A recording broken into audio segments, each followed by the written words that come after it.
So early ట్రెండ్స్లో మాత్రం TDP కూటమి మంచి హవాలా చూపిస్తుంది.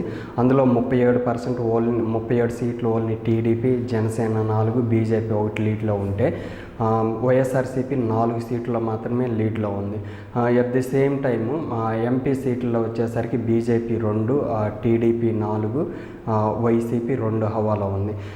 దీంతోపాటు ఇప్పుడు స్పష్టమైన ఆధిక్యతలో టీడీపీ వెళ్తూ ఉంది. తర్వాత నగరంలో రోజా వెనకంజ, తర్వాత కుప్పంలో చంద్రబాబు నాయుడు ముందంజలో ఉన్నారు. ఇంతవరకు మంగళగిరిది ఒకటి ఇంకా తెలియలేదు. బట్ ఓవరాల్గా చూస్తే ఎర్లీ ట్రెండ్స్లో వచ్చేసరికి ఈసారి టీడీపీ హవా అనేది జోరుగా కనిపిస్తుంది. బట్ పవన్ కళ్యాణ్ ఇంపాక్ట్ ఎంతవరకు పనిచేసింది అనేది దీన్ని బట్టి చూడొచ్చు.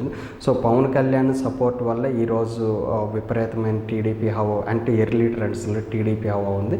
ఎట్ ది సేమ్ టైం ఇంకోటి ఏంటంటే ఈ రాయలసీమలో ఏదైతే వైసీపీ హవా అనుకున్నా అక్కడ కూడా వైసీపీకి మించి అంటే ఆధిక్యత అనేది టీడీపీకి రావటం అనేది కొంతవరకు ఆశ్చర్యానికి గురి చేసింది.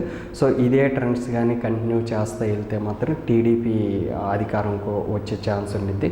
బట్ ఓవరాల్గా 175 వాటిలో ఇప్పటివరకు లెక్కలు తేలింది. 45 సీట్లలో తేలింది. అందులో 37 టీడీపీ, 1 బీజేపీ, 4 జనసేన, 4 వైసీపీ ఆధిక్యంలో ఉన్నాయి.